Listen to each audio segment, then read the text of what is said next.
கடந்த செவ்வாய்க்கிழமையன்று லெபனானில் ஹெஸ்புல்லா இயக்கத்தினர் வைத்திருந்த ஆயிரக்கணக்கான பேஜர்கள் அடுத்தடுத்து வெடித்து சிதறியதில் 12 பேர் பலியானதாகவும் 3000க்கும் மேற்பட்டவர்கள் காயமடைந்ததாகவும் கூறப்படுகிறது.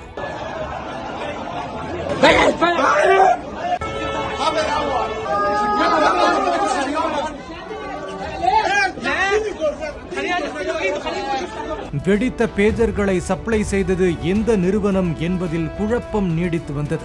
இந்த நிலையில் பல்கேரியாவைச் சேர்ந்த நார்டா குளோபல் லிமிடெட் என்ற நிறுவனம் புதிய வகை பேஜர்களை லெபனானைச் சேர்ந்த ஹெஸ்புல்லா இயக்கத்தினருக்கு சப்ளை செய்ததாக தகவல் வெளியாகியுள்ளது.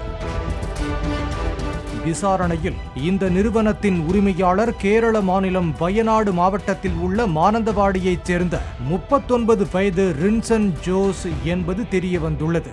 2010இல் புதுச்சேரியில் MBA படித்த ஜோஸ் மேற்படிப்பிற்காக நார்வே சென்றதாகவும் பின்னர் குடியுரிமை பெற்று மனைவியுடன் அங்கு வசித்து வந்ததாகவும் கூறப்படுகிறது.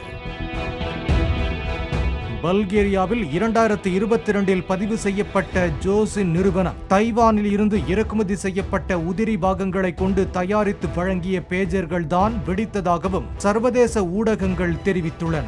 பேஜர்கள் கொள்முதல் செய்யப்பட்ட போதே அதில் சிறிதளவு டெட்டனேட்டர்கள் உள்ளீடு செய்யப்பட்டதாக குற்றம் சாட்டப்பட்டுள்ள நிலையில் இந்த சம்பவத்தை அடுத்து ஜோஸும் அவரது மனைவியும் தலைமறைவாகிவிட்டதாக தகவல் வெளியாகியுள்ளது. பிரிட்டனில் வசித்து வரும் தனது சகோதரர் வீட்டிற்கு ஜோஸும் அவரது மனைவியும் சென்றிருக்கலாம் என சந்தேகிக்கப்படுகிறது. இந்நிலையில் ஜோஸோ அவரது நிறுவனமோ இதுவரை எந்தவித சட்டவிரோத பண பரிமாற்றத்தில் ஈடுபடவில்லை என்று பல்கேரிய அரசு தெரிவித்துள்ளது.